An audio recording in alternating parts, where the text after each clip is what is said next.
வணக்கம் நண்பர்களே, இந்த ஆயுதம் சேனலுக்கு அன்போடு வரவேற்கிறோம். நம்மிடையே கருத்துக்களை பகிர்ந்து கொள்வதற்காக திரு ஹரிக்குமார் அவர்கள் வந்திருக்கிறார். மார்க்சிஸ்ட் கம்யூனிஸ்ட் கட்சியின் சார்பாக இன்றைக்கு தேர்தல் செலவினங்களை குறித்து, அதை எதிர்கொள்ளக்கூடிய அரசியல் கட்சிகள் குறித்தும் இப்போது விவாதிக்கப் போகிறோம். வணக்கம் சார். இந்த தேர்தல் செலவுகள் ஒவ்வொரு கட்சிக்குமான தேர்தல் செலவுகள் அதிகரிச்சுக்கிட்டே போகுது. அப்போது மக்களிடையே பணம் கொடுத்து ஓட்டு வாங்குறதுலேருந்து தொடங்கி எல்லா விதமான இப்போ தேர்தல் பத்திரங்கள் மூலமாக பணம் வசூல் செய்வது வரைக்கும் ஒரு புதிய நடைமுறைகள் வந்துக்கிட்டே இருக்குது. அப்போ சாதாரண கட்சிகள் தேர்தலை எப்படி சந்திக்கும்? இது ஜனநாயகத்திற்கு உகந்ததா? அதாவது இந்த இஷ்யூ ஏதோ இப்போதான் இது தொடங்கப்பட்டதுன்னு இல்லை. இது ஆனால் இது இப்போ உச்சத்துக்கு வந்துக்குது. நீங்கள் சொல்லக்கூடிய இந்த தேர்தலில் பணம் செலவழிப்பது என்பது ஒரு உச்சத்துக்கு வந்திருக்குது. இது சம்பந்தமாக 1990 தினேஷ் கோஸ்வாமி அப்படின்ற ஒரு தலைமையில் ஒரு கமிட்டி அமைக்கப்பட்டு, அந்த கமிட்டி சில பரிந்துரைகளை என்பது கொடுத்துருக்குறாங்க. அந்த பரிந்துரைகள், அந்த தினேஷ் கோஸ்வாமி கமிட்டி சொல்லக்கூடிய விஷயங்களே பார்த்தீங்கன்னு சொன்னால், ஊழல், அரசியல் கிரிமினல் மயமாவதனால பார்த்தீங்கன்னா இந்த தேர்தல் ஜனநாயக நடைமுறைகள் தேர்தல் ஜனநாயக விழுமியங்களை பார்த்தீங்கன்னு சொன்னால், இந்த ஊழல், கிரிமினல், இந்த பணம் இது பார்த்தீங்கன்னா இந்த தேர்தல் ஜனநாயக அந்த நடைமுறையை சிதைக்கப்படுது அப்படின்றது இந்த தினேஷ் கோஸ்வாமி கமிட்டி ஜனநாயகத்திற்கே ஒரு ஆபத்தாக இதுன்றது அடுத்தடுத்து அவங்க சில விஷயங்களும் சொல்றாங்க. அதாவது ஆளுகின்ற அரசு அரசு எந்திரத்தை அதிகார துஷ்பிரயோகம் பண்றது அப்படின்றதுக்குள்ளேயும் பாத்தீங்கன்னு சொன்னா இந்த தினேஷ் கோஸ்வாமி கமிட்டி சொல்லியிருக்குது. இது கூட உதாரணத்துக்கு நீங்க பாத்தீங்கன்னா டெல்லி அசோக சாலையில் உள்ள அகில இந்திய தேர்தல் அலுவலகத்தில் மார்ச் 22 மார்க்சிஸ்ட் கம்யூனிஸ்ட் கட்சியினுடைய பொதுச்செயலர் சீதாராம் யெச்சூரி, காங்கிரஸ் கட்சியினுடைய அபிஷேக் சிங்வி, இந்தியா கூட்டணி கட்சியினுடைய தலைவர்கள்லாம் தேர்தல் ஆணையரை சந்திச்சு, டெல்லி முதலமைச்சர் அரவிந்த் கெஜ்ரிவால் தேர்தல் நடைமுறைகள் அமுல்படுத்தப்பட்டு இருக்கக்கூடிய இந்த சூழ்நிலையில அவரை அரெஸ்ட் பண்ணாங்க அப்படின்னு சொல்லி தன்னிச்சையான நடைமுறைக்கு. ஆமா, அது அதாவது தேர்தல் நடைமுறைகள் நீங்க அறிவிக்கப்பட்டாலே நீங்க அரசு எந்திரம் முழுக்க தேர்தல் கமிஷன் கண்ட்ரோல் வந்துடும். தேர்தல் கமிஷன் ஒரு மாநில அரசு, இப்ப நீங்க தமிழ்நாட்டில் மாநில அரசு ஜூன் 4 வரைக்கும் தேர்தல் கமிஷன் கண்ட்ரோல் தான் இருக்குதுன்னா, சட்டம் ஒழுங்கு உட்பட போலீஸ் எல்லாமே தேர்தல் கமிஷன் கண்ட்ரோல் தான் இருக்கும். அப்ப அகில இந்திய அளவிலும் அதுதான். ஆனா இந்த சூழ்நிலை பாத்தீங்கன்னு சொன்னா, அமலாக்கத்துறை முதலமைச்சர், டெல்லி முதலமைச்சர் அரவிந்த் கெஜ்ரிவால் கைதை இது தலைவர்கள், இந்தியா கூட்டணி கட்சி தலைவர்கள் சந்திச்சு சொல்லும் போது தேர்தல் கமிஷன் அது சம்பந்தமா ஒரு ரெஸ்பான்சிபிளான பதிலே அவங்க பாத்தீங்கன்னு சொல்ல. இது என்னன்னா, இந்த தினேஷ் கோஸ்வாமி சொன்ன விஷயங்கள் பாத்தீங்கன்னு சொன்னா, அந்த கோஸ்வாமி கமிட்டி சொன்ன விஷயங்களை 2015 இந்திய சட்ட ஆணையம், இதுவும் அரசியல் அமைப்புக்கு உட்பட்ட அமைப்பு, இந்திய சட்ட ஆணையம். இந்த சட்ட ஆணையமும் இந்திய சட்ட ஆணையமும் என்ன சொல்றாங்கன்னு சொன்னா, அரசியலில் அந்த தேர்தலில் பணம் அதிக செலவழிப்பது என்பது எந்த கட்சி அதிகமாக பணம் செலவழிக்கிறதோ அந்த கட்சிக்கு சாதகமாக தேர்தல் முடிவுகள் வருவதற்கு வாய்ப்பு அதிகமாக இருக்கிறதுன்னு இந்திய சட்ட ஆணையமும் சொல்லியிருக்குது 2015. இப்போ ஒரு அரசியல் கட்சி தன்னுடைய தேர்தலை சந்திப்பதற்கு செலவு செய்யக்கூடிய தொகைக்கும் தேர்தல் கமிஷன் வகுத்திருக்கக்கூடிய தொகைக்குமான வித்தியாசங்கள் இன்னைக்கு பெரிய அளவில் இருக்குது. ஆனால் கணக்கு காட்டுறது என்னவோ கம்மியாக தான் காட்டுவாங்க. அதுக்கு தேர்தல் கமிஷனுக்குமே தெரியும். இப்போ நாயனார் நாகேந்திரன் உள்ளிட்ட 4 கோடி ரூபா மாட்டுச்சின்னு. அப்போது திருட்டுத்தனத்திற்கும் மற்றதுக்கும் எல்லாத்துக்கும் தானே இது உடந்தையாக இருக்கும். இப்போ பாரதிய ஜனதா கட்சியினுடைய மொத்தம் செலவுகளை பற்றி ஒரு பெரிய பட்டியல் சொல்கிறாங்க. ஆமாம், அவங்க கூட குற்றச்சாட்டுகளை சொல்லிக்கிட்டு இருக்காங்க. பிஜேபி கட்சியினுடைய சொந்த கட்சிக்காரர்கள் மேலேயே தேர்தலுக்காக மத்தியத்திலேருந்து கொடுக்கப்பட்ட பணத்தை கையாடல் பண்ணிட்டாங்கன்னு சொல்லி மாறி புகார் சொல்லிக்கிட்டு இருக்காங்க. இந்த நடைமுறைகளும் இன்றைக்கு வந்துக்கிட்டு இருக்கு. அதாவது இதனுடைய உச்சமா தான் பாத்தீங்கன்னு சொன்னா, இது முன்னாடி அரசியல் கட்சிகள் வந்து பணம் எதுனா அவங்களுடைய கட்சி ஊழியர்களுக்கு மட்டும் தேர்தல் வரும்போது அந்த கட்சி ஊழியர்களுக்கு பணம் செலவழிப்பது என்பது அப்படின்றது ஒரு பகுதி அது இருந்தது. ஆனா இந்த பிஜேபி 2010க்கு பிறகு பிஜேபி இந்த கட்டம் இந்த 10 ஆண்டுகள்ல வந்து பாத்தீங்கன்னு சொன்னா இது வந்து என்னன்னா அதாவது தொண்டர்களை தாண்டி ஒரு பகுதி வாக்காளர் நீங்க வந்து பாத்தீங்கன்னா சொல்ல எல்லா அரசியல் கட்சிகளும் இப்ப தேர்தல் பிரச்சாரத்துல வந்து பாத்தீங்க சொன்னா அவங்க கட்சி தொண்ட வேட்பாளர் வரும்போது அவங்க திரட்டுகிற அவங்க கட்சி தொண்டர்கள் வந்து ஒரு குறிப்பிட்ட அளவு தாங்கிறாங்க. மாறாக பணம் கொடுத்து அழைத்து வரப்படுகிறவர்கள் வந்து பாத்தீங்கன்னா பெரும்பகுதிக்கிறாங்க.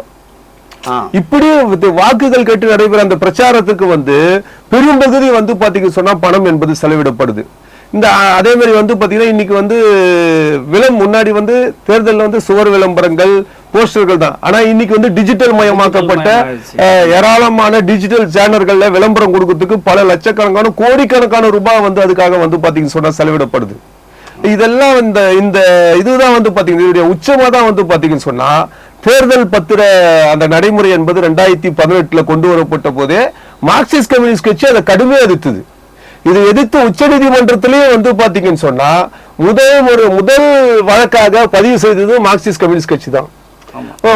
உச்ச நீதிமன்றத்திலே வந்து என்னன்னா ஒரு அரசியல் கட்சின்ற அடிப்படையில் உங்களுக்கு என்ன இதுல வந்து தகுதி இருக்குது அப்படின்னு வந்து கேட்கும் போதும் வந்து பாத்தீங்கன்னா தேர்தல் பத்திரம் மூலம் நிதி பெறாத இந்தியாவில் கூடிய ஒரே அரசியல் கட்சி எதுனா சிபிஎம் தான். ஆமா அக்கௌண்ட் ஓபன் பண்ணது அப்படின்ற இதுல வந்து நாம வந்து தெளிவா வந்து உச்ச நீதிமன்றத்துல நம்ம வந்து சொல்லியிருக்கிறோம். ஆனா இது வந்து பாத்தீங்கன்னு சொன்னா இது மீறி வந்து பாத்தீங்கன்னு சொன்னா பணம் என்பது கார்பரேட்டுகளிடமிருந்து பெறப்படுகிறது. இந்த கார்பரேட் வந்து பெறப்படுவதனால இந்த ஆட்சியாளர்கள் இவர்கள் வெற்றி பெற்று வருவர்கள் கார்பரேட்டுக்கு ஆதரவாக சட்டங்களையும் ஆட்சியாளர்களுடைய அரசினுடைய கொள்கைகளையும் மாற்றிக்கொள்ளக்கூடிய கட்டாயம் அவங்களுக்கு இருக்குது. அதுதான் இப்ப நீங்க வந்து பாத்தீங்கன்னா பிஜேபி ஆட்சியில அதானி அம்பானின்னு வந்து அதானின்ற அந்த பேச்சு உச்சத்துக்கு வர்றதுக்கே காரணம் என்னன்னா இந்த தேர்தல்ல அதுவும் நீங்க வந்து இப்ப சமீபத்துல நீங்க வந்து பாத்தீங்கன்னா 2 நாளைக்கு முன்னாடி என்ன செய்தி அப்படின்னா நீங்க ஏற்கனவே இந்த செய்தி என்பது அதாவது 2014 பிஜேபி தேர்தல் பிஜேபி மட்டும் இந்தியாவில் ஒட்டுமொத்த அரசியல் கட்சிகள் செய்த செலவு எவ்வளவுன்னா 60,000 கோடின்றாங்க. அதுல பிஜேபி மட்டும் 30,000 கோடி ரூபாய், அதாவது 50% பிஜேபி மட்டும் 2014 மோடி ஃபர்ஸ்ட் பிரதமராக வரும்போது செய்த செலவு. 2019 27,000 கோடி பிஜேபி செலவு செய்தா சொல்றாங்க. 2019 27,000 கோடி. இப்ப என்ன சொல்றாங்கன்னு சொன்னா 1,35,000 கோடி இந்த இப்ப அதாவது இந்தியாவில் நடைபெறக்கூடிய 18வது நாடாளுமன்ற தேர்தல் நடைபெற்றக்கூடிய 18வது நாடாளுமன்ற தேர்தல்ல 1,35,000 கோடி வரைக்கும் அரசியல் கட்சிகள் செலவு பண்ணுன்றாங்க. அதுல நீங்க ஏற்கனவே எல்லா கட்சிகளுடைய இதுல என்னன்னா எல்லா அரசியல் கட்சி இது பிஜேபியினுடைய இது வந்து போன முறை மாதிரி பாத்தீங்கன்னு சொன்னா ஒரு 50% சொன்னா கிட்டத்தட்ட 60,000-67,000 கோடி வரைக்கும் அவங்க வந்து செலவு பண்ணுவாங்க அப்படின்றது வந்து நீங்க வந்து முடியல. ஆமா, அதாவது நீங்க வந்து இப்ப நீங்க தமிழ்நாட்டிலேயே நீங்க சொன்ன மாதிரி நயினார் நாகேந்திரன் மட்டும் இல்ல, என்ன நீ தொடர்ச்சியா என்ன பத்திரிகை செய்தி வருதுன்னா தமிழிசை சவுந்தரராஜன் அதாவது அவங்களோட பிஜேபியுடைய விஐபி தொகுதிகளுக்குன்னு அவங்களால குறிப்பிட்ட அளவுக்கு வாக்குகள் கன்சால்டேட் பண்ண முடியுன்ற சில தொகுதிகளுக்கு குறிப்பாக நீலகிரி முருகன், மத்திய அமைச்சர் முருகன், தமிழிசை சவுந்தரராஜன், அண்ணாமலை இவங்களுக்கெல்லாம் வந்து கிட்டத்தட்ட 15 கோடியிலிருந்து 20 கோடி வரைக்கும் தலைமையிலிருந்து கொடுக்கப்பட்டதாக அந்த நிதி இப்ப கையாடல் செய்யப்பட்டதாகவும் சொல்றாங்க. அதே மாதிரி மற்ற அவங்களே புகார் கொடுத்துருக்காங்க. நின்ன வேட்பாளர் தமிழிசை சவுந்தரராஜன்ல இருந்து எல்லாருமே புகார் கொடுத்துருக்காங்க. அதே மாதிரி வந்து நீங்க மற்ற தொகுதிகள் அவங்க வந்து அந்த அளவுக்கு கெயின் பண்ண முடியாதுன்னு சொல்லக்கூடிய தொகுதிகளுக்கு கூட ஒரு 10 கோடி குறைந்தபட்சம் ஒரு 10 கோடி கொடுத்துருக்காங்க. அதாவது நீங்க வந்து ஜெயிக்கவே முடியாதுன்ற அந்த கட்சியை இவ்வளவு கொடுத்துருக்குதுன்னா ஜெயிக்கவேன்ற கட்சி வந்து எவ்வளவு செலவு பண்ணிருப்பாங்கன்றதுல இருந்தே உங்களுக்கு தெரியும். இது வந்து என்னன்னா இதுல இத உடைக்கணும்னு சொன்னா ஒரு அரசியல் ரீதியான விழிப்புணர்வு என்பது மக்கள் மத்தியில கொண்டு வரணும். இந்த அரசியல் விழிப்புணர்வு யாரால கொண்டு வர முடியும்னா நீ வந்து இடதுசாரிகளால மட்டும்தான் கொண்டு வர முடியும். ஓகே, அது உங்களுக்கு அந்த போதுமான பலம் இல்லை இல்லையா? அப்போ ஆனா இப்ப இந்த தேர்தல் செலவுகள் சாமானியனை எப்படி பாதிக்குது? இப்போ ஏன்னா தேர்தல் செலவுக்கும் சாமானியனுக்கும் சம்மந்தம் இல்லாமல் இருக்குது. எப்படியோ ஏதோ விதத்தில் இது வந்து சாமானியனுடைய பணம் தான் வந்து இருக்குன்னு நாங்கள் தெரியுது. ஆனால் இது எப்படி உனக்கு புரியுதா? சாமானியனை இந்த தேர்தல் செலவு முறைகள் அதிகமான செலவுகள் பண்ணுவதனால சாமானியனை எப்படி இந்த பாதிப்பு ஏற்படுத்துகிறது? சாமானிய மக்கள் தான் கடுமையாக அதில் வந்து பாதிக்கிறாங்க.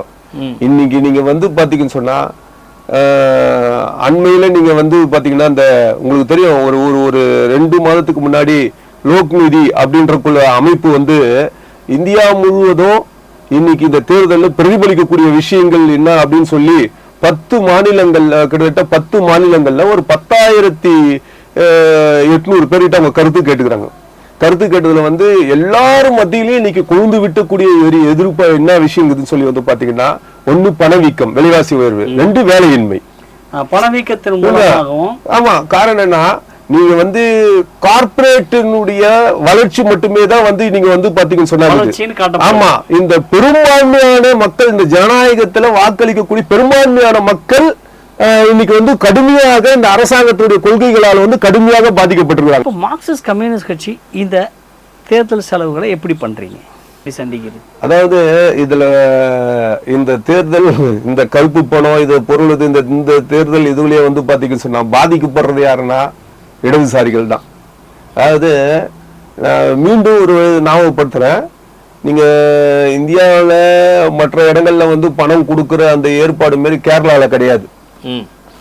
கேரளால இடதுசாரிகள் கூட இல்ல, மற்ற கட்சிகள் கூட வந்து போய் ஜனங்கிட்ட எல்லாம் காசு கொடுக்கறதுன்றது அவ்வளவு சாதாரணமான விஷயமா நடத்த முடியாது. ஒரு கல்ச்சர், அந்த ஒரு இடதுசாரி அரசியல் கலாச்சாரத்தை மக்கள் மத்தியில அங்க வந்து அந்த இடதுசாரி, குறிப்பாக சிபிஎம், நாங்க வந்து அதை வந்து பலமாக உருவாக்கி இருக்கிறோம். ஏன்னா உங்களுக்கு தெரியும், பிஜேபி கிட்ட இல்லாத பணம் இல்ல. அவங்க என்ன முயற்சி எடுத்தாலும் கடந்த சட்டமன்ற தேர்தல் நடந்த ஒரு வருஷத்துக்கு முன்னாடி நடந்த சட்டமன்ற தேர்தலில் 1 சீட்டு தான், அதை கூட எழுந்துட்டாங்க. அவங்க கிட்ட இல்லாத பணம் ஒண்ணும் கிடையாது. அப்ப என்னன்னா, அந்த அளவுக்கு அரசியல் ரீதியான ஒரு விழிப்புணர்வு, ஒரு ஆரோக்கியமான விவாதங்கள் என்பது கேரளால இடதுசாரிகள், குறிப்பா சிபிஎம் அதை பலமா இது பண்ணி நீங்க வந்து பாத்தீங்கன்னு சொன்னா வச்சுருடைய 35 ஆண்டு காலமாக ஆட்சியில் இருந்த பெங்கால்ல கூட வந்து பாத்தீங்கன்னு சொன்னா மக்கள் கிட்ட போய் காசு அனுப்பிடுது. அரசியல் கட்சிகளுக்கு, மற்றபடி குண்டர்கள் படைகளுக்கு வந்து அப்படிதான் வந்து அவங்க வந்து திரிணாமுல் காங்கிரஸ் வந்து நிதியை கொடுத்து இடதுசாரிகளுக்கு வந்து ஒரு கடுமையான சேதத்தை அவங்க ஏற்படுத்திருக்காங்களே தவிர, ஒரு வெகு மக்களுக்கிட்ட வந்து நீ போய் வந்து பணத்தை கொடுத்து இதுன்றது வந்து சில இப்போ வந்து சில ஆண்டு காலமாக இந்த வகுப்புவாதன்ற விஷயத்தையும் பிஜேபி அங்க வந்து கொண்டு போய் அதையும் அதனாலேயும் ஒரு பின்னடைவு என்பது பாத்தீங்கன்னா சிபிஎம் இடதுசாரிகளுக்கு ஏற்பட்டிருக்குது அப்படின்றது. ஆனா அதை இந்த தேர்தலில் உடைத்து முன்னேறுவது கிடையாது. பட் சிபிஎம் பொறுத்த வரைக்கும் என்னன்னா, சிபிஎம்னால் நிறுத்தப்படுகிற வேட்பாளர் அவர் தன்னுடைய சொந்த பணத்தை 1 ரூபாய் கூட அவர் செலவு செய்ய தேவையில்லை.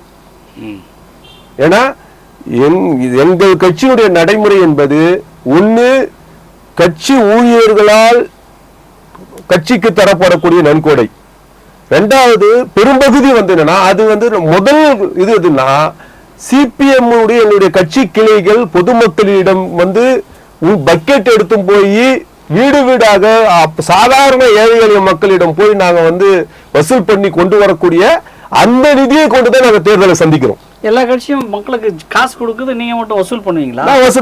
ஏன்னு சொன்னா, எங்களுடைய வேட்பாளர் முதலீடு வந்து போட தேவையில்லை, 1 ரூபாய் கூட செலவு பண்ண தேவையில்லை. அவர் வந்து ஒரு சித்தாந்தத்தின் அடிப்படையில சமூக மாற்றன்ற நோக்கத்தில் இருக்கிறதுனால அவருக்கு வந்து அந்த பணத்தை மீண்டும் எடுக்கணும். ஒண்ணு அவர் செலவு பண்ணவும் தேவையில்ல, அதை மீண்டும் அவர் எடுக்க வேண்டிய அவசியம் இல்லை, செலவு பண்றவங்க தான் எடுக்கணும். மற்ற கட்சிகளுக்கு எல்லாம் வந்து பாத்தீங்கன்னா சீட்டு வாங்குறதுக்கே 5 கோடி 10 கோடி அவங்க கொடுக்குறாங்க. சீட்டு வாங்குறதுக்கு 5 கோடி 10 கோடி கொடுக்குறாங்க. அதுக்கப்புறம் தேர்தல் செலவு என்பது வந்து இருக்குது.